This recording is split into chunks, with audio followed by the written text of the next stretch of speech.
أعوذ بالله من الشيطان اللعين الرجيم. بسم الله الرحمن الرحيم.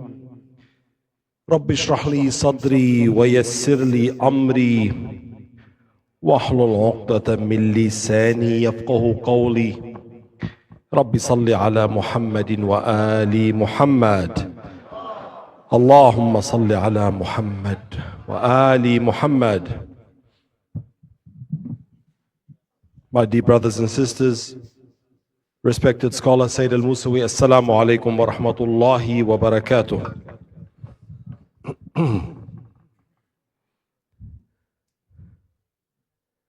Men are from Mars and women are from Venus. This is a line that we hear in our current age, an ongoing division between the two genders, men and women. Some refer to it as a gender war. And within the context of our lectures, tonight is night 7, we are seeing this within the ancient and cosmic battle between the forces of the true Khalifa and the Iblisian system and his anti-Khalifa forces. So tonight we want to talk about how Iblis, in his declaration of war against humanity, in his project of subversion, to subvert something means to corrupt it, to deliberately undermine a system, to overthrow it. In his campaign of subversion against humanity, we need to ask the question, how have the fingerprints of Iblis sought to undermine the relationship between men and women,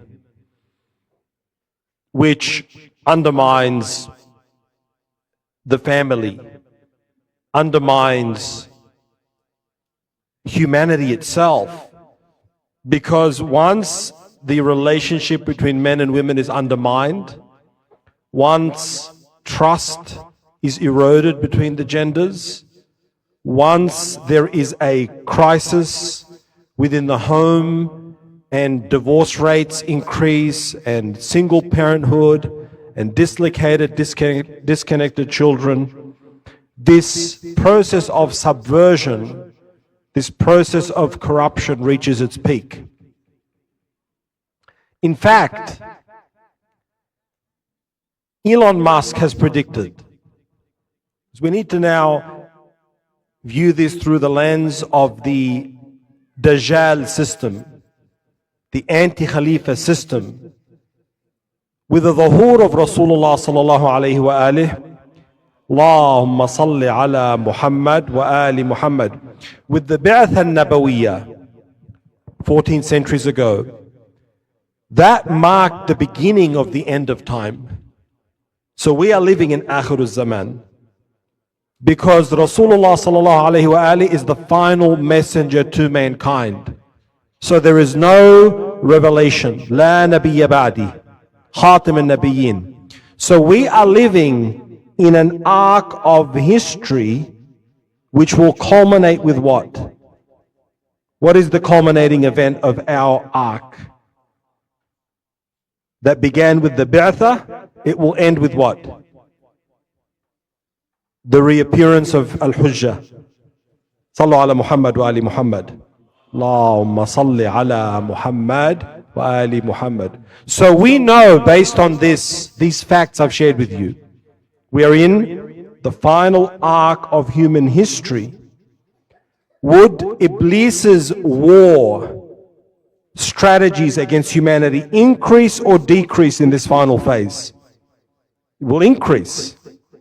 In fact, this is the most intense phase of warfare. However, we have a problem. This warfare of Iblis has become so common that we no longer see it. Maybe sometimes you've read in the newspaper or seen on the news unfortunate cases where people that did not know on a cold night took in, kanun al-fahm, or the coals, into the house. What happens if you do that in a closed room? You're going to be in the news the next day. You're going to die from the carbon monoxide fumes. So the Iblisian system is, the word in English is insidious. Insidious, it creeps up on you. You don't know that it's operating in the society. So as the attacks increase, as the undermining increases, we now are beginning to see the effects of this for men and for women.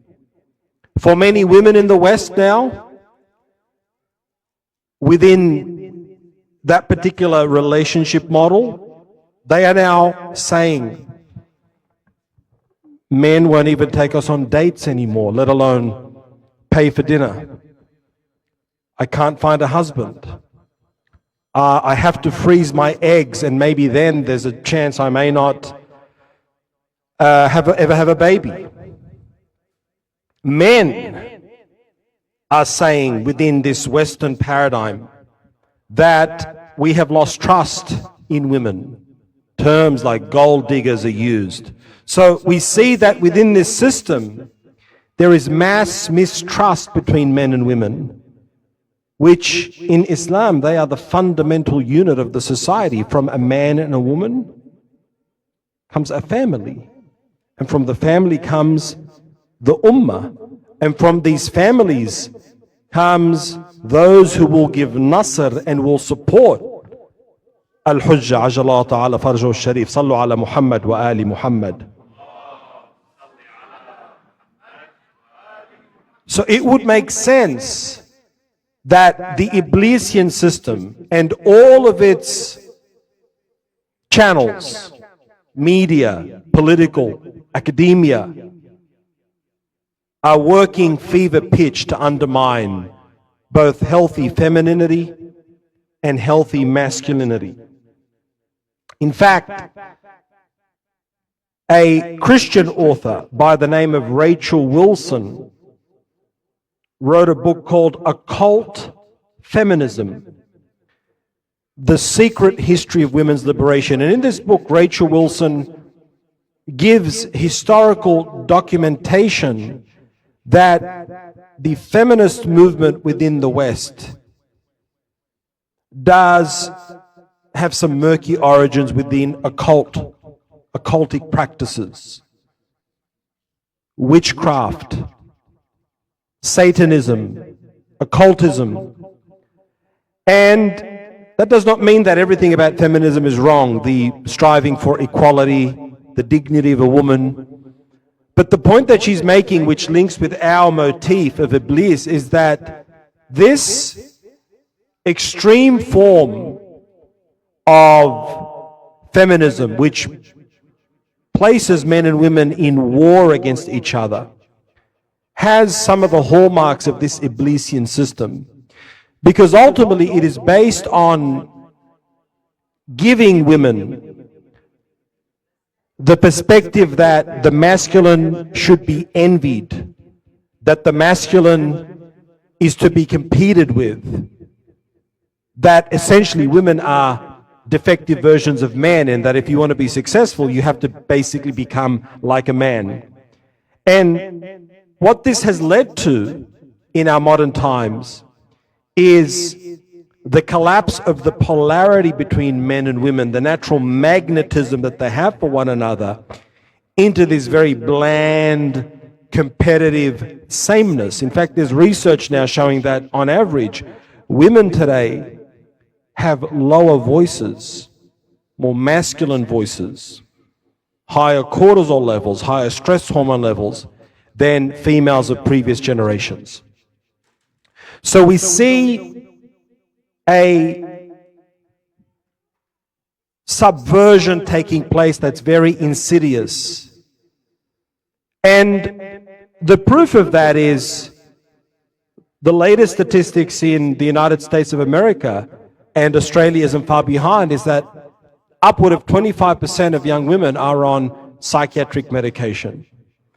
Despite the promises of the feminist project, despite the promises of freedom, equality, emancipation, many women today find that they are leading lives of quiet desperation. Women in the West, they are now saying, we feel that we were fooled, we were tricked.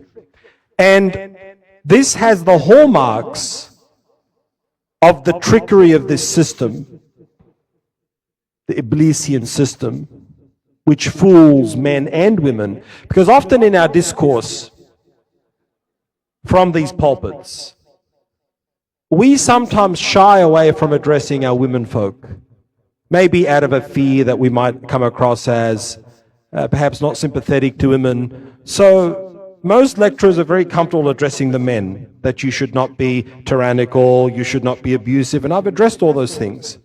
But when it comes to the women folk, very rarely do we ask the question, how does this Iblisian system seek to undermine you?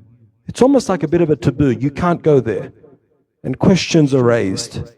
But if we don't go there, we infantilize the women. Because are we saying that the Iblisian system has said we're not going to go for the women? That the Iblisian system will not undermine and attack the feminine? This would be foolish and naive.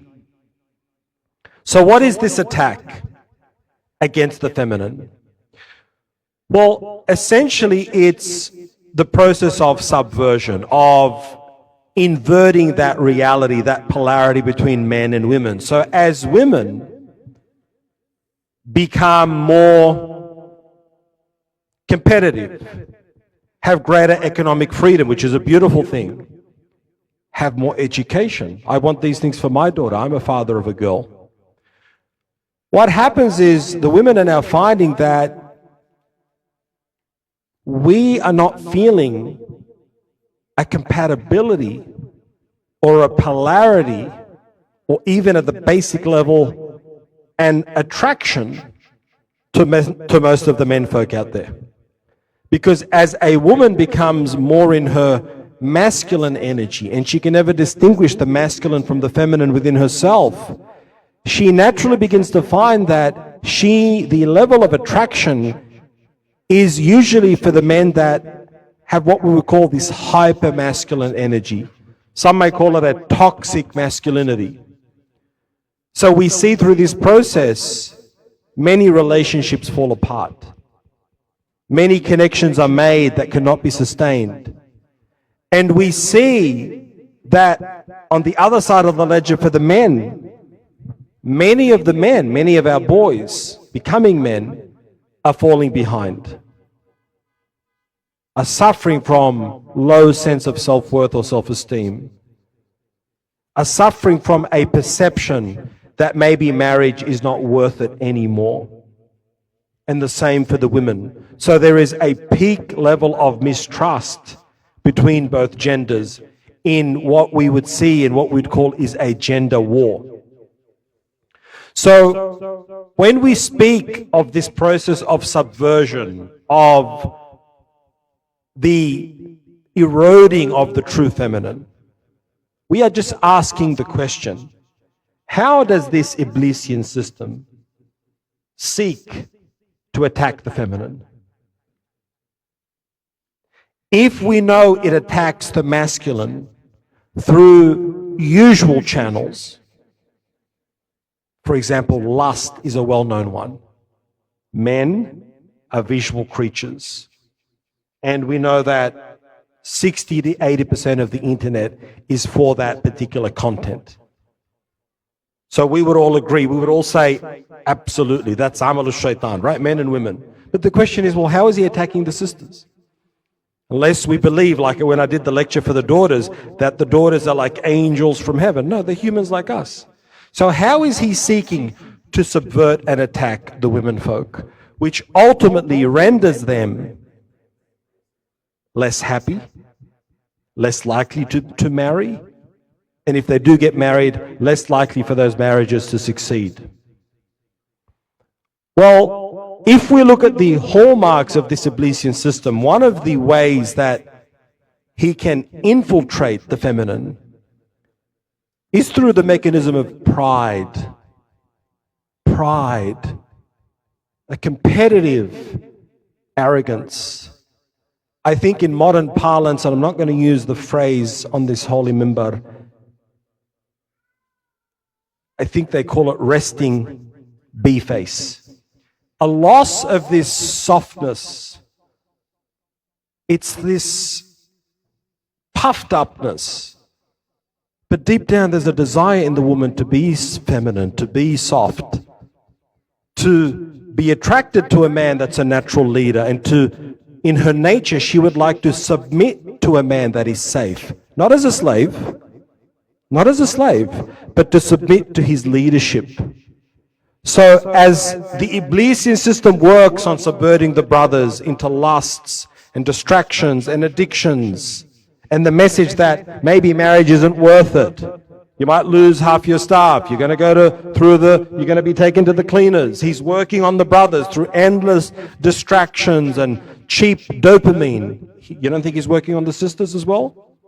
Through the messages, the social media machine. So what is the message to the sisters? Well, it's the same to the brothers and sisters.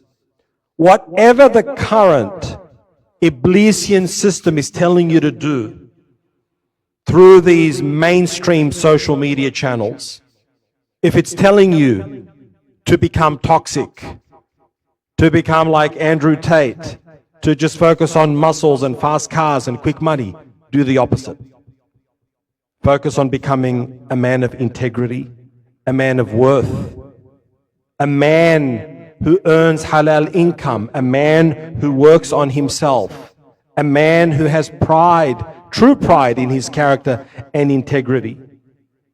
And ensure that you are shunning this material that makes you weak, so that you can truly find and connect a sister from the community on your wavelength. And when she meets you, she feels your masculine energy, she feels your safety, she feels your substance, she feels your leadership. Because as our sisters are becoming more aware, yes, they are becoming more selective. They are becoming more choosy. Not necessarily a bad thing if you're selective about the right things. For the sisters equally,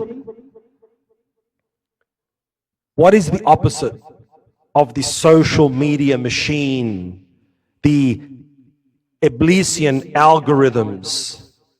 What are they telling you to do? Puff up, be proud. Everything's about power. Everything's a competition. Don't show you're weak. Don't show vulnerability. If you're getting to know a brother, God forbid, who texted first? I can't text him first. I can't show him that I'm weak. And the brothers get involved in the same silly games. Relationships become a power struggle. There's no longer that softness. There's no longer the sense of, let's talk. I like you, you like me. Let's do it the halal way. Let's discuss. Let's talk.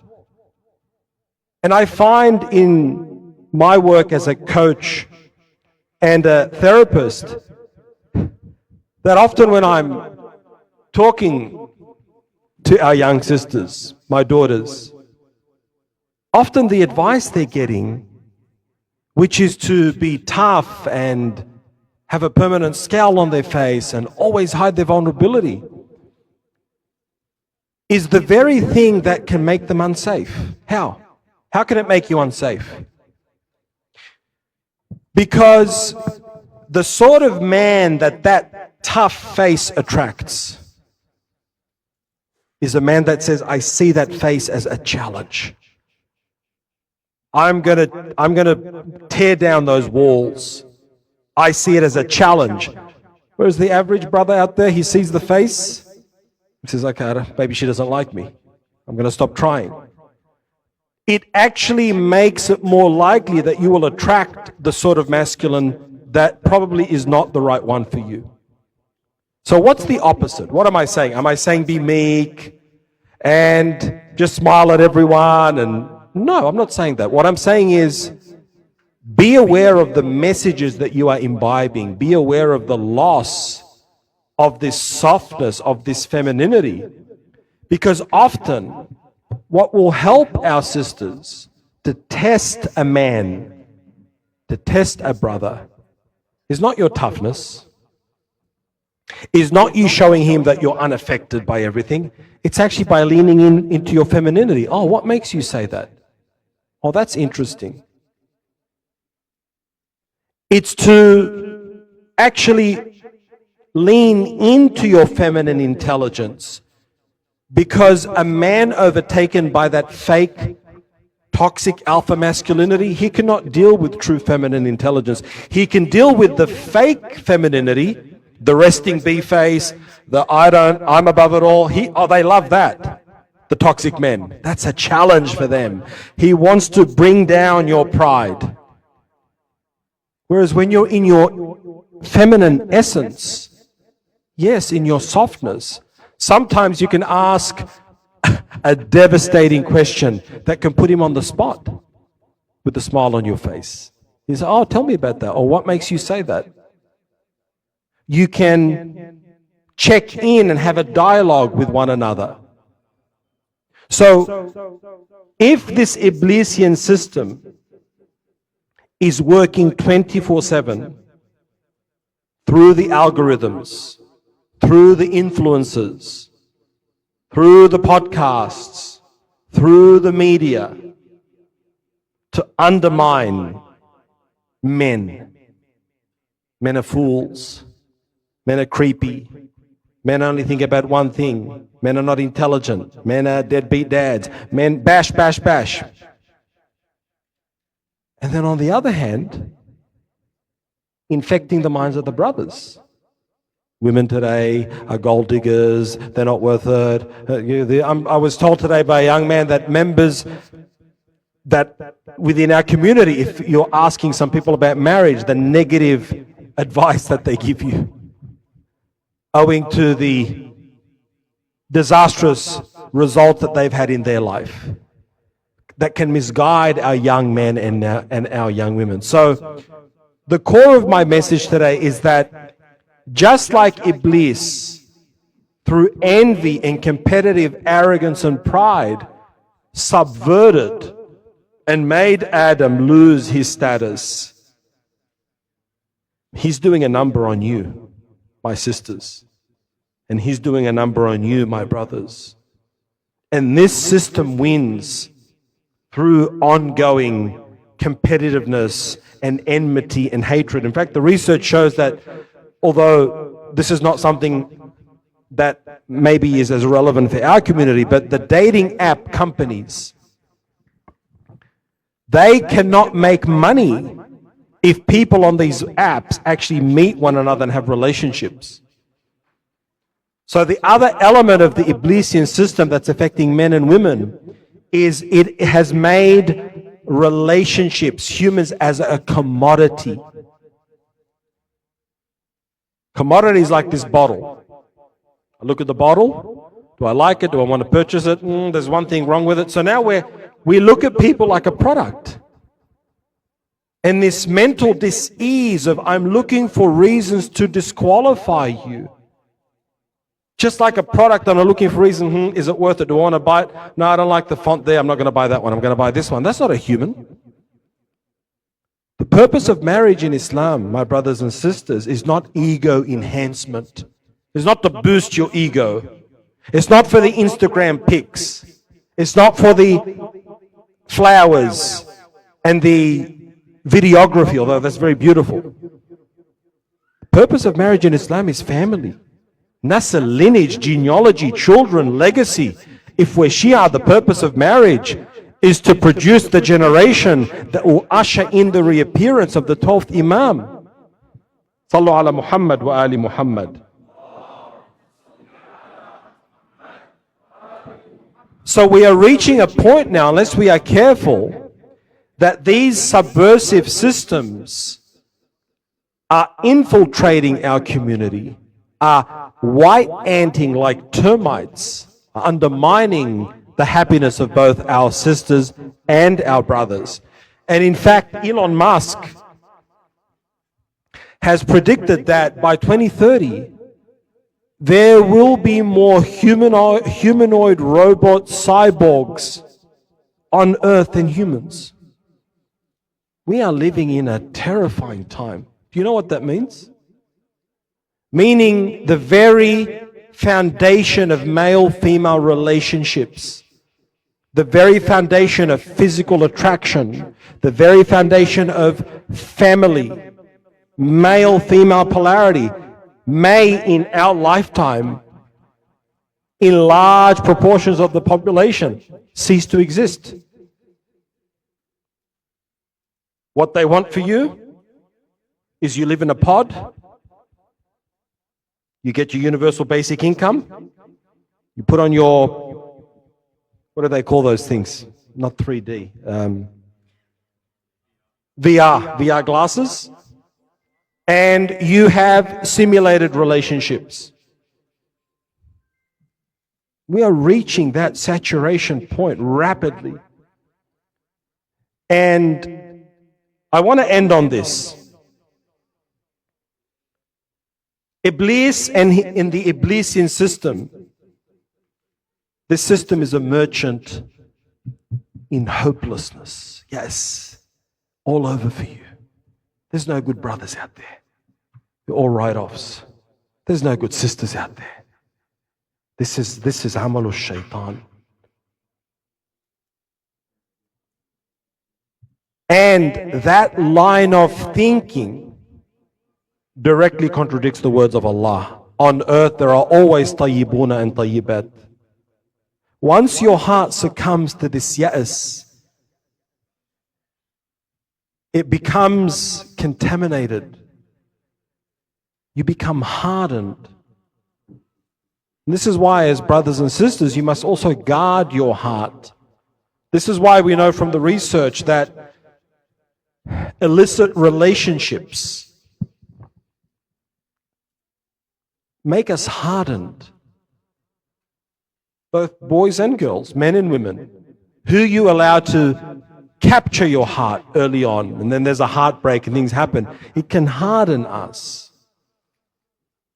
So marriage in Islam is a cooperative union, not of a product off the shelf that's perfect, and will I pick that product, but there's one thing that I like in it, so I've excluded it. That's a red flag. That's not marriage in Islam. Marriage in Islam is we're going to grow together. We are going to form a cooperation. We complement one another. There's going to be struggles. I'm going to bring some of my insecurities and issues, and you'll bring yours. But through this institution, we will grow together. We have taken the Iblisian view of marriages. Marriage is about ego enhancement. How will you make me look better? How will I make you look better? And if you don't do that, or I discover one thing that's a red flag, it's like swiping left and right. You're a commodity. I'm done. So the greatest empowerment for my sisters from the Husseini Mimbar is whatever you are being told to do by the popular culture, do 180-degree opposite. For my brothers from this pulpit, whatever you are being told to do through the algorithms, do the opposite. What does that mean? Does that mean don't work out? Does it mean don't go to the gym and build muscles? No. But do that as a man that is confident, a man that prides himself on his health, a man that wants to be upright, a man that wants to be attractive for himself and his future spouse. And to the sisters, does it mean don't pursue your studies? Does it mean do not pursue economic security? No. But don't do that with the intention of, well, because all the brothers out there are write-offs. Do it to say, whatever Allah subhanahu wa ta'ala's will is for me, this degree, whatever it is, this economic freedom I have, inshallah, if it's God's will, this will be the foundation for my family. And if I choose right, and I'm not misguided by all this garbage in this algorithmic culture, and I'm open to Allah's guidance, I can combine forces with my husband. So we can create a tree that bears pure fruit, which are your precious children. So my dear brothers and sisters, I want to thank you for the latitude you've given me today. I want to tell you that most people don't touch this topic with a barge pole. There's a fear. But this infantilizes you, my sisters, because for 50 years we can talk about the brothers, but the sisters, all we can say is, you can get to keep your money and your husband doesn't, you don't have to do housework. Is that really the level of intellect for our sisters? So I encourage you to also, from amongst you women, to emerge, to speak on these topics, to empower the sisters, to no longer infantilize our Shia sisters, like we're going to offend you if we talk about these topics.